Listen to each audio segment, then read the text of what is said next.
우리 이번 시간에는 우리 이제 일곱 번째 서양 전쟁에서 일곱 번째 근대 초기의 전쟁들, 특히 루이 14세와 관련된 전쟁을 중심으로 살펴보도록 하겠습니다. 자, 일단 루이 14세 전쟁이 크게 세 가지가 있죠. 뭐 사실 굉장히 전쟁이 많은데 우리 서양사 개로를 중심으로 크게 세 개의 전쟁, 네덜란드 전쟁, 그다음에 아우크스부르크 동맹 전쟁, 다른 말로 뭐 팔츠 선제후 개성 전쟁 이렇게도 부르는 전쟁이고요. 혹은 뭐 9년 동안 있었다고 해서 이것도 9년 전쟁 이렇게 부르기도 합니다. 아우크스부르크 동맹 전쟁을. 그리고 이제 그다음에 있었던 그다음에 우리 유명한 에스파냐 왕위 계승 전쟁 요런 걸 좀 일단 중심으로 좀 보고 그다음에 이제 그 뭐 북방 전쟁 이런 것도 좀 보도록 하겠습니다. 일단 이제 제일 중요한 게 루이 14세가 굉장히 중요하죠. 그러니까 지금 루이 13세를 거치면서 사실은 우리가 절대왕정하면 뭐 이제 짐이 곧 국가다, 뭐 이제 태양왕 이런 유명한 루이 14세가 굉장히 유명하지만 사실은 루이 14세 이전에 이거 기초를 쌓은 사람이 있죠. 그게 누굽니까? 그 유명한 이제 루이 13세가 또 기초를 쌓았습니다. 그죠? 그래서 그 루이 13세 기초를 쌓고 그 이후에 이제 이어져서 이제 그 루이 14세가 이제 사실상 프랑스 절대왕정을 만들게 되는데 그 절대왕정의 힘이 세지면서 이제 주변 국가와 전쟁을 벌이게 되는 거죠. 그 첫 번째 전쟁이 이제 네덜란드 전쟁 혹은 이제 우리 이 책에 보시면 요건 좀 출처를 좀 밝히겠습니다. 요거는 이제 아틀라스 세계사에 있는 지도, 아틀라스 세계사가 작년에 책이 나왔는데 상당히 책이 좋죠. 그 태역의 뭐 본문의 내용도 좋지만 워낙 그 지도들이 좋은 지도들이 우리가 공부할 때 임용 공부할 때 지도들이 상당히 좋은 지도들이 많습니다. 자, 보시면, 그래서 여기는 이제 상속 전쟁이 되는데, 이게 왜 상속 전쟁이라 부르냐 하면, 당시 이제 에스파냐 국왕인, 펠리페 4세가 이제 죽습니다. 그래서 펠리페 4세가 이제 죽었는데, 죽고 난 다음에 이제 당시 이제 루이 14세 왕비가 누구냐면, 부인이 누구였냐면, 펠리페 4세의 딸이었습니다. 이게 펠리페 4세의 딸이었던 이제 그 마리아 테레사라 불리죠. 이 마리아 테레사가, 이게 에스파냐니까, 이 에스파냐에 자기도 이제 그 권리가 있다 이거죠. 근데 우리 와이프가 에스파냐의 왕의 딸이었기 때문에 나도 여기에 권리가 있다. 라면서 이제 전쟁을 시작하는 건데, 그 사실은 핑계고, 자, 프랑스 입장에서, 여기 보시면 이처럼 프랑스 입장에서 본다면, 지금 현재 우리가 벨기에로 말하고 있는 요 지역들, 당시에 에스파냐령 네덜란드 이 지역, 요 지역이 프랑스 입장에서는 굉장히 중요한 땅이죠. 그러니까 뭐 여러 가지 뭐 산업이 발달하고 비옥하다 이런 측면도 있지만, 프랑스 이 파리로 한번 보세요. 파리를 본다면 파리를 기준으로 그렇게 먼 지역이 아닙니다. 그러니까 이쪽에도 이렇게 나중에 뭐 1차 대전 때 2차 대전 독일군이 쳐들 때도 이렇게 쳐들어오지 않습니까? 그러니까 프랑스 파리하고 상당히 가까운 지역이죠. 그러니까 이 지역을 확보한다는 것이 사실은 이제 루이 14세한테 굉장히 중요한 거죠. 그래서 여기도 이제 지도에서 보는 것처럼 이렇게 해서 이제 공격해서 침략을 해 들어가는 거죠.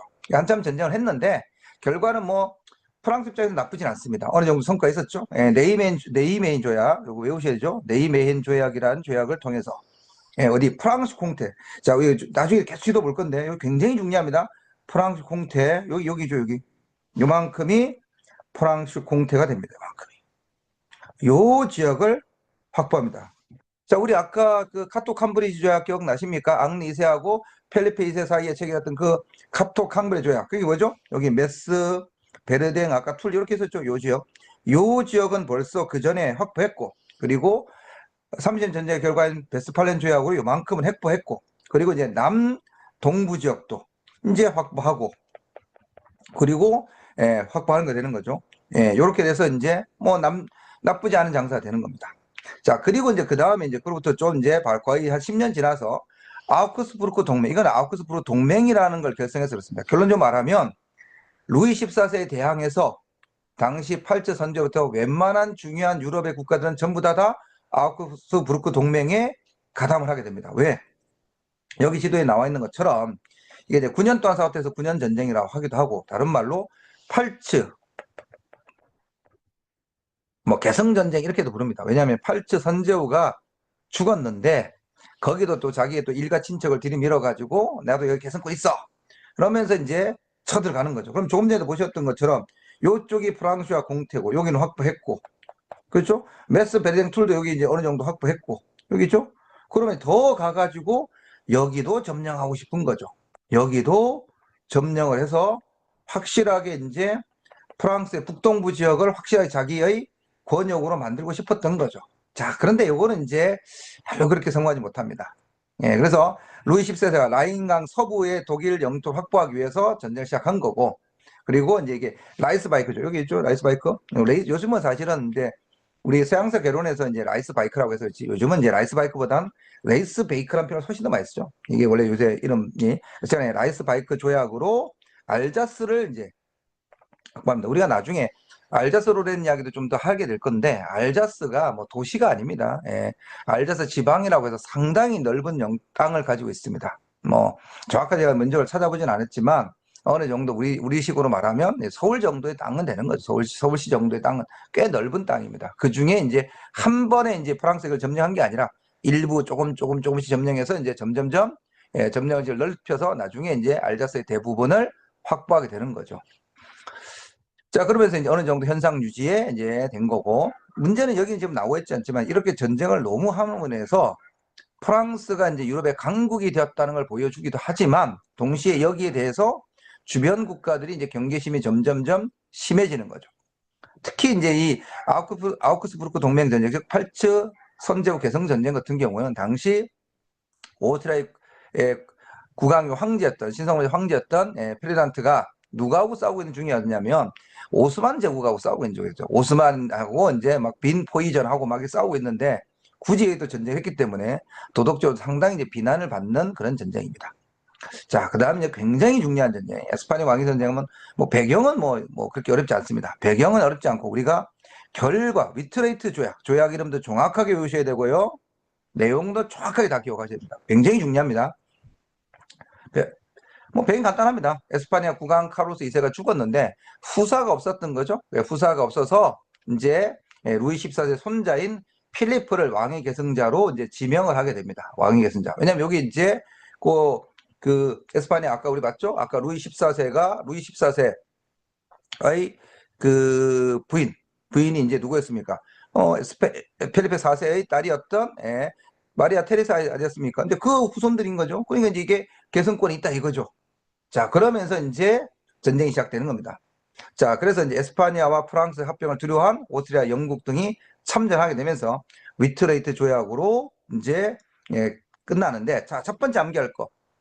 자, 루이 14세 손자가 에스파냐 왕이 계승한다. 단 합병하지는 않는다. 이게 제일 중요한 이야기죠, 사실은. 근데 시험에 이걸 내진 않아요. 이게 너무 쉬우니까 이걸 내진 않아요. 그래도 알고 계셔야 됩니다. 항상 말씀드리죠. 임용시험에서 기본적인 기출 너무 쉬운 걸 물었는데 그걸 의외로 답을 못 쓰는 분들 아니면 갑자기 생각이 안 나서 틀린 분들 굉장히 많이 봤습니다. 그러니까 이건 너무 기본적인 거고요. 그 다음을 잘 보셔야 돼요. 그 다음. 프랑스는 뉴펀드랜드, 노바스코시아, 허스만 지역을 영국의 영도한. 이건 좀 이제 지도 보면서 설명하겠습니다. 즉 다시 말하면 전쟁이 에스파냐 완전히 유럽 본토에서만 있었던 게 아니라 식민지를 둘러싸고도 일대 벌어집니다. 우리가 보통 영국과 프랑스가 식민지를 둘러싼 전쟁 보통 7년 전쟁으로 생각하시지만 사실은 그 전에 벌써 전쟁이 계속 한번 이제 있었고 그것이 대표적으로 에스파냐 왕위 전쟁 중에 간단히 있었던 거죠. 그래서 결국 프랑스가 이제 뉴펀드랜드, 노바스코샤 그 다음에 이제 허스만 지역을 영국이 양도 굉장히 중요합니다. 그 다음 영국은 다 이 기준으로 나온 겁니다. 에스파냐로부터 지브롤터, 여기 바로 여기 지브롤터죠. 여기 지브롤터를 확보하고 그 다음에 노예 공급권인 아시엔토를 확보합니다. 이것도 반드시 오셔야 됩니다. 자, 그리고 이제 오세아는 원래 에스파냐 네덜란드 오늘 우리 벨기에 여기 원래 여기 벨기에 요 벨기에죠. 요 벨기에 지역이 원래는 에스파냐 네덜란드인데 여기 이제 여기 지도 보시면 알겠지만 어디로 바뀌는 거냐? 오스트리아령 네덜란드. 오스트리아령 네덜란드. 여기서 보시면 오스트리아령 네덜란드로 이렇게 바뀝니다. 여기가 오스트리아령 네덜란드로 이렇게 바뀌는 거죠. 요거는 이제 1700년 당시에 이제 그 지도고요. 요거는 이제 1713년 2013년 위트레이트 조약이 끝난 다음에 조약이 요렇게 이제 바뀌는 거죠. 요렇게 바뀌는 거죠. 요렇게. 그래서 요것도 기억해 두셔야 됩니다.